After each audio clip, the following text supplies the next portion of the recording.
अस्सलाम वालेकुम नाज़रीन, जैसा कि आपको पता है कि पख्तून तहफ़्फ़ुज़ मूवमेंट इस वक्त शदीद इख्तिलाफ़ात का शिकार है। लीडरशिप लेवल पे बहुत ज़्यादा इख्तिलाफ़ात है और वर्कर में भी वो रिफ्लेक्ट हो रही है। इस्लामाबाद में रिसेंटली उनकी लीडरशिप की जो मीटिंग हुई वो इसी हवाले से थी, क्योंकि एक तवील बहस इसमें चल रही है कि पख्तून तहफ़्फ़ुज़ मूवमेंट को पार्लिमानी पार्टी के तौर पर इंट्रोड्यूस किया जाए या इसको तहरीक के तौर पर रखा जाए। तो इसमें जो अली वज़ीर साहब, मोहसिन दावड़ साहब, अब्दुल्ला नंग्याल साहब, अफरा सियाब खटक साहब, बुशरा गौहर साहिबा, ये सारे और इनके जो ग्रुप है ये चाह रहे हैं कि इसको पार्लिमानी पार्टी के तौर पर पेश किया जाए और आगे आके इसको जो है एक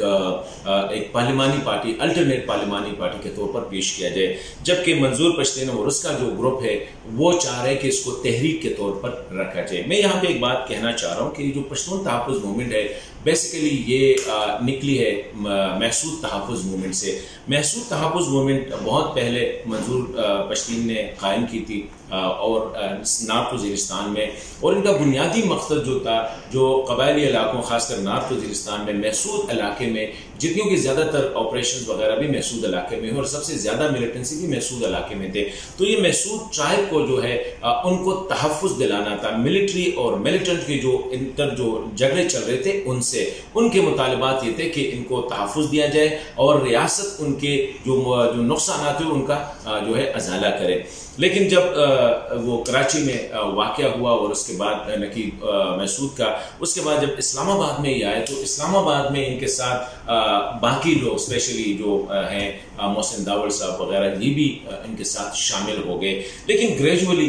ये जो तहरीक है वो मोहसिन दावड़, अली वज़ीर और इन लोगों ने जो है ये सामने आ गए और मंजूर पश्तीन ग्रेजुअली पीछे चलते गए, क्योंकि मंजूर पश्तीन का जो एजेंडा था वो प्योरली कबायली इलाकों का, वहाँ पे नुकसानात का, मिलिट्री और मिलिटेंट जो ऑपरेशंस हो रहे थे उनमें जो आम आदमी को जिस मुसीबत में था उनको वहां से निजात दिलाना था। लेकिन जब इस्लामाबाद आए और इनमें ये लोग शामिल हो गए, स्पेशली मोहसिन दावड़ और इनका जो सारा जो ग्रुप था, उसने ग्रेजुअली इसको, क्योंकि दे वर मोर स्मार्ट, दे वर मोर पॉलिटिकली एक्टिव, उनका एक तजुर्बा भी था, NYA को प्रेसिडेंट भी रहे थे, तो इस वजह से मंजूर पश्तीन ग्रेजुअली पीछे चले गए। और मंजूर पश्तीन ने कई बार यहाँ पे आके इसी ऑफिस में भी उसने कहा था कि वो कुछ उनके मुतालिबात सिंपल है, कबायली इलाकों के लिए आईनी और अदालती तहफ़्फ़ुज़ चाह रहे थे और उनके जितने नुकसानात हुए हैं उनका खात्मा और उनका जो है अजाला करना, और इसी तरह वहां से मिलिटेंसी का ख़त्म करना, टोटली उनको इंश्योरेंस लेना था रियासत से। लेकिन जब ये जो अफरा सियाब खटक साहब भी इसमें शामिल होगी, वेरी टावरिंग पर्सनैलिटी, इसी तरह बुशरा गौहर साहिबा, तो ग्रेजुअली जो है ये बाकी जो पॉलिटिकल ज़्यादा एक्टिव थे जिनका बैकग्राउंड था वो सामने आ गए और ये जो तहरीक वाले लोग थे ये पीछे चले गए। यानी बुनियादी तौर पर आज भी ये बात वाज़ेह है कि पश्तून तहफ़्फ़ुज़ मूवमेंट में जो वर्कर्स है, इनके जो एक्टिविस्ट है, वो अभी भी मंजूर पश्तीन को अपना लीडर समझते हैं और वो यही कहते हैं कि असल तहरीक जो है वो मंजूर पश्तीन का है। तो ये जो सियासी टोला जो चाह रहे कि इसको पार्लिमानी कैरेक्टर दे दे या पार्लिमानी पार्टी के तौर पर रजिस्टर करे, उनका ख्याल ये है, क्योंकि वो तो अवामी नेशनल पार्टी से या कोई पश्तून खामिल पार्टी से आए हुए हैं, वो अपने लिए एक अल्टरनेट प्लेटफॉर्म भी ढूंढना चाह रहे थे और उनके लिए ये पश्तून तहफ़्फ़ुज़ मूवमेंट एक पोजीशन में आई थी। लेकिन मंजूर साहब इसके बिल्कुल मुखालिफ हैं। इस्लामाबाद वाली मीटिंग में भी मंजूर पश्तीन और उनके साथियों ने इसकी मुखालिफत कर दी, इसी वजह से वो मीटिंग ऑलमोस्ट नाकाम उठ के चली गई। अभी सवाल ये है,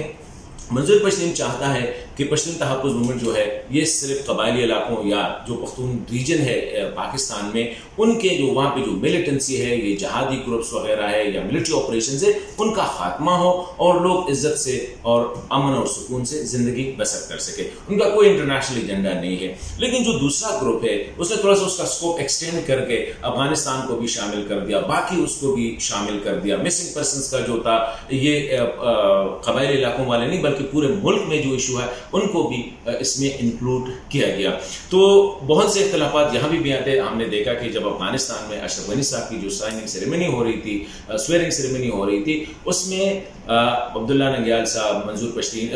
मोहसिन दावड़ साहब और अली वज़ीर साहब तीनों चले गए थे। आरिफ वज़ीर साहब अल्लाह बख्शे उसको, वो भी चले गए थे। लेकिन मंजूर ने वहां जाने से इनकार किया, के उनकी इन्विटेशन नहीं मिली थी। इन्विटेशन तो डेफिनेटली दी गई होगी लेकिन उसे जाने से इनकार कर दिया, क्योंकि मंजूर पश्तीन नहीं चाह रहा है कि उसकी जो बेबी है उसको हाईजैक करे कोई और उनको और मकासद के लिए उसको इस्तेमाल किया जा सके। तो इस वक्त सिचुएशन ये है कि पख्तून तहफ़्फ़ुज़ मूवमेंट ऑलमोस्ट जो है डोमेंट या जो है जिसको कहते हैं हाइबरनेशन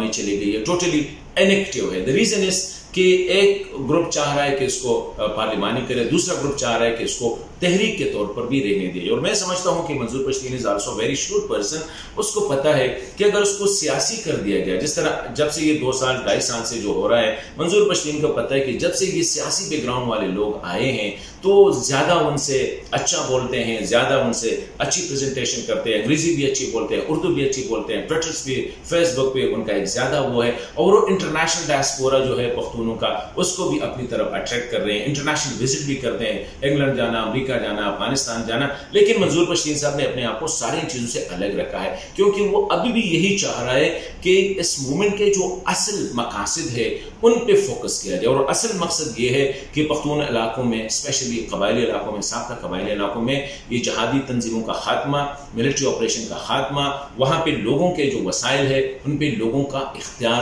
दिया जाए। सिंपल बात यही थी। लेकिन ये बाकी लोग जब सामने आए इस्लामाबाद के जलसे के बाद, तो इसको इंटरनेशनल, इसमें अफगानिस्तान का मसला भी इंक्लूड किया गया, missing person outside the tribal area उसको भी, इस तरह बलूचिस्तान या कराची वगैरह उनको भी इंक्लूड किया गया। तो वो असल जो मकासद थे महसूद तहफ़्फ़ुज़ मूवमेंट के या पश्तून तहफ़्फ़ुज़ मूवमेंट को, उसको जो है ना साइड पे रख के मंजूर पश्तीन भी साइड पे भी चले गए। खर कमर के वाक़े पे भी शदीद इख्तिलाफ़ात थे, क्योंकि मंजूर पश्तीन नहीं चाह रहे थे कि रियासत के साथ टकराव हो, और बाकी जो ग्रुप थे वो इंस्टिगेट कर रहे थे। लग ऐसा रहा था कि वो उनके जो टोला था वो इंस्टिगेट कर रहे थे रियासत और रियासती इदारों को। इस वजह से इख्तिलाफ़ात वहां भी शुरू हुए। अफगानिस्तान में बड़े शदीद इख्तिलाफ़ात थे। मंजूर पश्तीन अशरफ गनी साहब की तरफ से जो ट्वीट्स आ रहे थे उसको नापसंद करते थे। इसी तरह जब अली वजीर और मोहसिन दावड़ को गिरफ्तार किया गया तो उस वक्त भी मंजूर पश्तीन साहब ने वो एक्टिवली वो नहीं किया, क्योंकि उनको पता था कि अभी जो तंजीम है वो असल मकासद से हट के जो है कुछ खास अफराद या एक खास ग्रुप के जो है उनकी नुमाइंदगी कर रही है। फिर इस मंजूर पश्तीन साहब चाह रहे हैं कि पख्तून तहफ़्फ़ुज़ मूवमेंट के असल स्ट्रेंथ जो है उसका वर्कर है, वो ANP का है, वो सियासी तौर पर उधर है, लेकिन सपोर्ट इसको PTM को कर रहा है। इसी तरह पश्तूनख्वा मिली अवामी पार्टी के, इस तरह JUI के जितने भी वर्कर हैं ना, इवन PTI के, वो PTM के साथ है, लेकिन सियासी उनका टोला अलग है। ये जो ग्रुप है, जो कि सियासी ग्रुप था ANP के साथ या PKMP के साथ, उनको छोड़ के उनको वो बाहर निकल गए वहां से। उनके लिए एक ऐसा